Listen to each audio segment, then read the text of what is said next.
and gentlemen, second report we would like to present as the name of, its name is 28 Hostages of the Kremlin. And I would like to give the floor to the president of the Open Dialogue Foundation, Mrs. Ludmila Kozłowska, who is our first speaker. Thank you very much, ladies and gentlemen, for having us, for listening for these testimonies. It's extremely important that European Parliament hear voice of Ukrainians, but not only its problem of Ukrainians, because as you know, Esten Kocher, citizen of Estonia, European Union, was also kidnapped by Russian forces from territory of European Union from Estonia and kept as a hostage. So it's our first report which collects all cases used for political purpose for Russian propaganda, which were used also inside the country, but also outside the country. What unites all of these 28 hostages of Kremlin, and why we call them? First of all, I need to say that these persons are not just, all of them are activists. It's absolutely different people. Some of them have 73 years old, and they are guilty of that they keep in touch with their relative in Ukraine, or just went for business trip to Russia and were arrested there. Some of them were kidnapped like so-called Russian, so-called Crimean terrorists, like Oleg Sentsov, a very famous one case, but also other ones who were participated with him, like Alexander Kolchenko, Alexei Cherny, or Gennady Afanasyev. We collect all of these cases with their testimonies, what's happened with them, what kind of tortures they faced with, and where they are now. Next slide, please. So what was the main reason all of these persons use in their propaganda, in Russian propaganda machine? First of all, because of the threats of Russian authorities, what could happen, why that Russian civil society could raise questions and also demand democratic reform in their country. So European movement, pro-European reforms, it was a main threat of Russian Federation in new development and new circumstances of Ukrainian reality. Next slide, please. What actually was main accusation, and what was the answer of Russia towards to all of this situation? First of all, of course, this accusation towards to Ukrainians or even Esten Kocher were used to explain Russian aggression towards to Crimean Peninsula and occupation or east part of Ukraine. Next slide. And of course, we can also say that besides of this dissemination information, there was a lot of Russian soldiers on the territory of Ukraine. So to be able to exchange with them and put pressure on Ukrainian government, but also international society, they tried to trade with those political hostages. And what is also unite all of these cases? They're clearly politically motivated, nevertheless of their age, nevertheless of where they was born, or nevertheless they lived, or what kind of work they done. Next slide, please.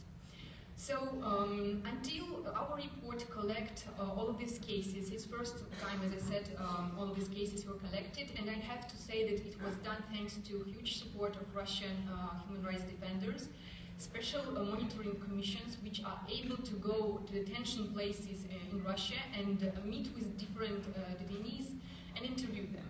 And thanks to this help, we were able to find such kind of person, for example, like Stanislav Klich or Mykola Karpiuk, two persons who accused in so-called Chechen case, where after huge tortures, where their skin was gray color and they cannot move, they just didn't have a possibility even to speak afterwards what had happened with them.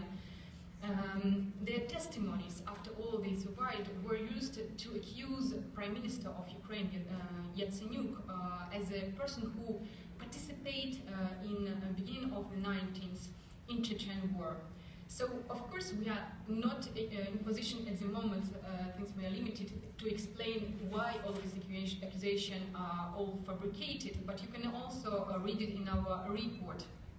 Till now, we have 25 persons who kept in Russian prisons with the absolutely fabricated cases, and we collected information thanks to Russian human rights defenders, but also lawyers who are nowadays after public courts in some kind of cases, or within special requests, we were able to reach this information.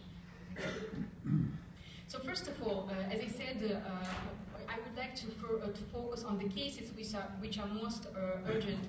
Of course, all of them are urgent.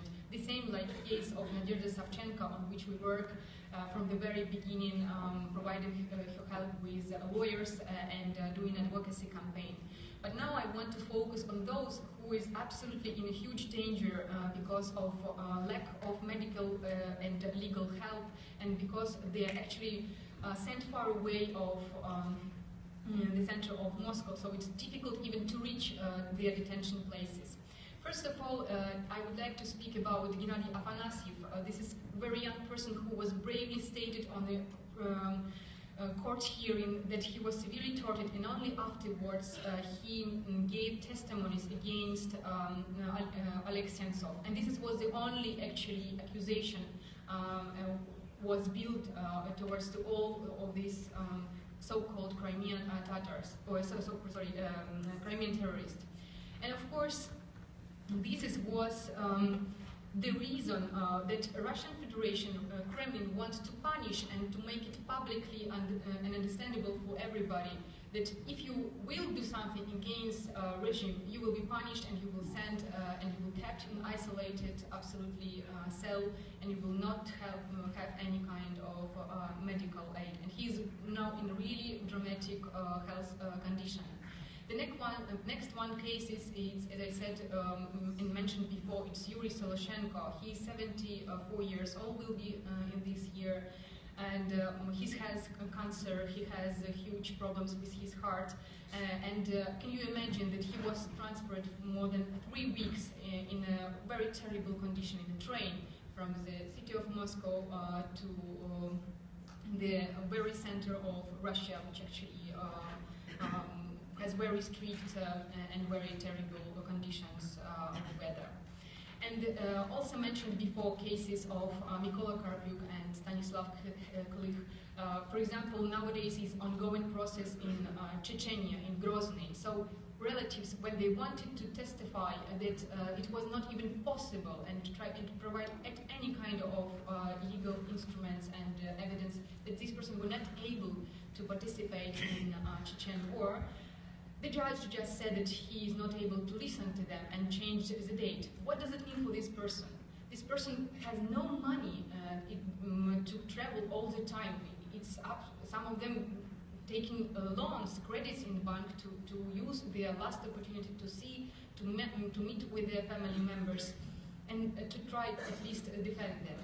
And since they are not all of them are activists, of course we as human rights groups, together with Center for Civil Liberty, who is also one of the authors of our report, which I'm speaking about, we are not able to collect help or receive any kind of financial support to send a regular basis monitoring missions, and to doing our advocacy, paying for lawyers, and providing possibility to go for these witnesses on their trial, or just meet with these detainees.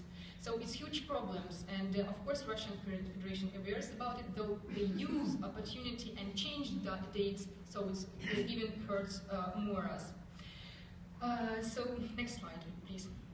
Now you see the map, just to understand how huge spreading of all of these 25 hostages who are nowadays kept in Russian prisons. You see on the map how they throughout on the whole actually map of Russia, and all of them, most of them, were kidnapped on east part of Ukraine or Crimea. And next slide, please.